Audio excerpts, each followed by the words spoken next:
I have my computer back! Hooray! I'm so very pleased, and so I can return to a match that I played a few days ago, just in ranked, just to get going again. I'm practicing Wood Elves because I'm going to be playing Wood Elves in some tabletop tournaments coming up, and so I'm just playing a ranked game in Wood Elves, and I've got some Chaos Dwarfs over this side. So he's got a Move 7 Bull and a Break Tackle Bull, both with block. He's got some Garters in there, and nothing tremendously interesting. A Shorthands Hobgoblin, which suggests he's going to carry with a Hobgoblin, the age-old carry with a Hobgoblin, or carry with a Bull Centaur question. I've got a Sidestep Strip Ball War Dancer. I've got an Ag 5 Leap Catcher, which is quite fun. Leader on the Thrower. I've got a couple of Garters, which is quite snazzy, including an Ag 5 Garter, who's going to be getting Leap and then is going to die horribly. That's quite cool. So let's see how this game went. It's quite a fun one, I think. So let's just zoom through.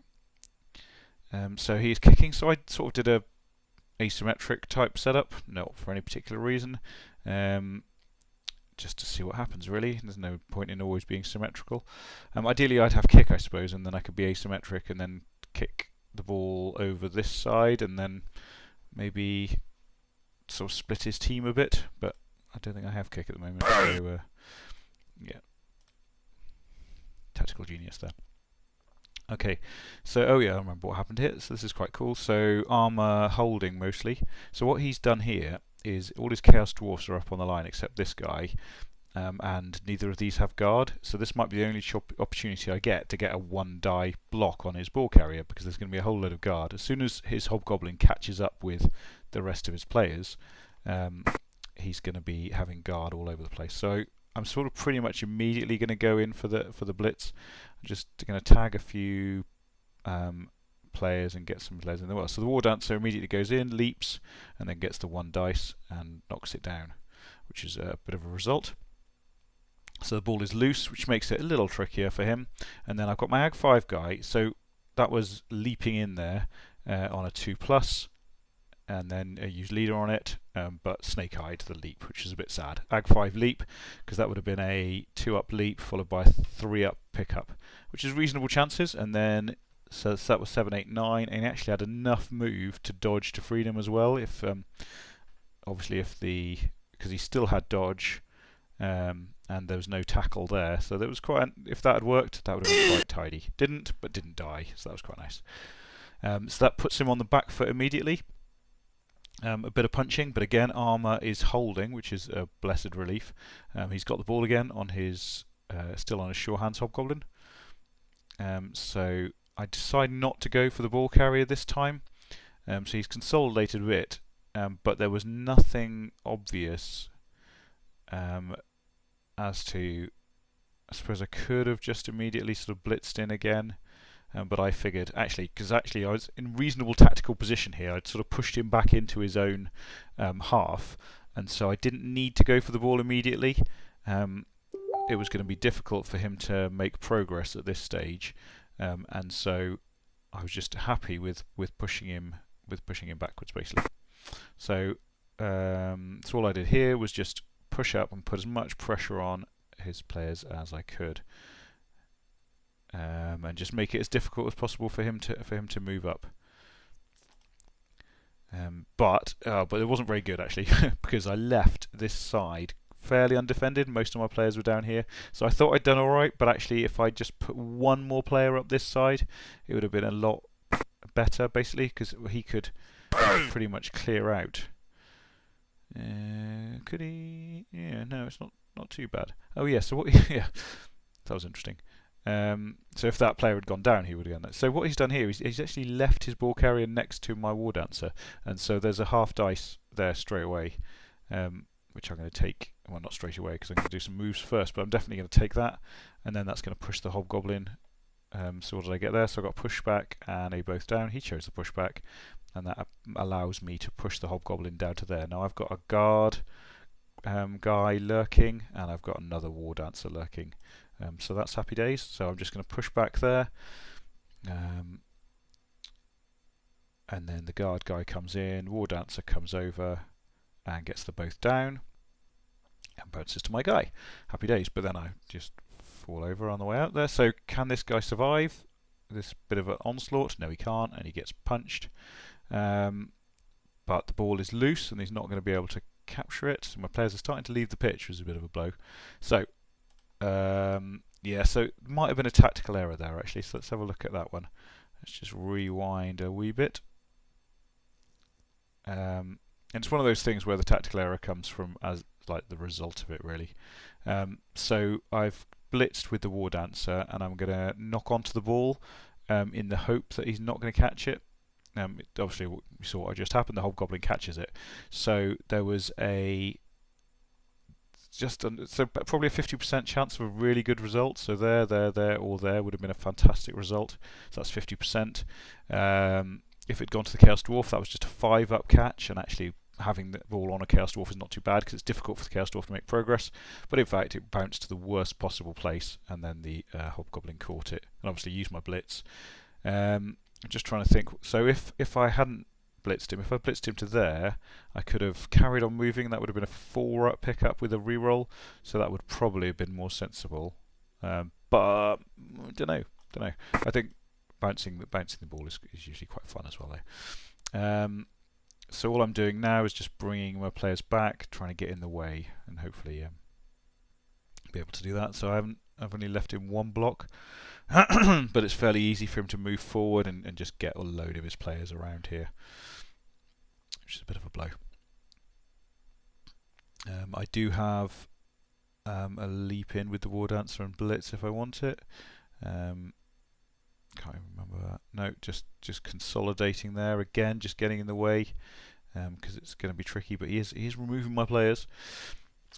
So at this stage, I do need to do the half dice with the War Dancer, I think. No, I don't. Ah, right. Okay, that was quite cool. So what was I trying there? So all I wanted was to blitz the Bull Centaur and then knock him to. No, that wasn't going to work, was it? Yeah, I had thoughts about surfing the Hobgoblin using a block from here, but I'd have needed a player there for that to work. So that was a terrible idea with hindsight, and yeah, oh well, terrible idea if I thought about it properly. But it seems that I didn't. So here, this is interesting. So he's actually going to run in his Hobgoblin this turn after smashing some of my players because he thinks it's his turn 8. So he goes for it a couple of times and scores, and then we had a little bit of a chat and transpired that he thought it was his turn 8, and so he's left me 2 turns to score back. It's a short kick. I put some players up and then just cage up nicely, pass the ball, run forward, and get into a quite sort of tidy little position, really. So he left me 2 turns to score, and then I scored in 2 turns in a not very interesting way. Yeah, always count your turns, people. So then he was kicking to me. So I was in no hurry to score particularly. So this is why I'm practicing with Wood Elves. Probably I should have kept the thrower back and just chilled out in my own half and made him chase me. I think I might try doing that a bit more. I just haven't got into the habit of doing that quite yet, and it does take a little bit of practice. I think that tactic as to when to push forward and when to chill out, because actually what could happen here is he could put me in a bit of trouble if he plays his cards right. So all I'm going to do is try and outmaneuver him a bit and just move him around. But if he starts removing some of my players, then it could get a bit tasty. Bad. So again, he skulls, luckily. So all I'm going to do is try and move down to here. And do I manage it? I do not. I snake eyes my thrower, and I am mighty sad at this stage. Okay, so yeah, disastrous snake eyes there. Just moving my players around. So second unfortunate snake eyes of the game, with the leaper in the first half as well being the first one. So that was a bit of a blow. Can't remember, does he manage to pick up the ball? He does. So he's secured the ball there. And I have to sort of go for it. Okay, so, oh yeah, some serious shenanigans here. Right, okay, so I leapt in and I got them both down on the ball carrier. Was it half dice? Yeah, both down on a power push on the half dice there. And the ball bounced quite nicely out to there. And luckily my agility 5 catcher was lurking. So yeah, he just nipped in there, just walked in, and then he's going to leap out and then run away really fast, run away. So that was some serious elf goodness going on there. This is why people play elves, because they can do all sorts of shenanigans like that. Then my other war dancer jumps out and runs away, leaving the other war dancer to his fate. Doesn't get killed, luckily. And then he does manage to put a certain amount of pressure onto the ball, such that the stall wasn't really on. Okay, so how many players have we got? 1, 2, 3, 4, 5, 6, 7, 8 players to defend for 4 turns. Sort of medium kick there, so it could have been worse, could have been a lot better. Let's see how much progress he can make up the pitch. So he's doing some battering basically. Picks up the ball and just that's his first turn gone. So what I'm trying to do here is just make it difficult for him to move. So I've got my agility 5 leaper in there and just basically leapt forward, and then he immediately got knocked out. So I was just trying to get a sort of screen in there. Obviously he needed to remove the screen, that's fine.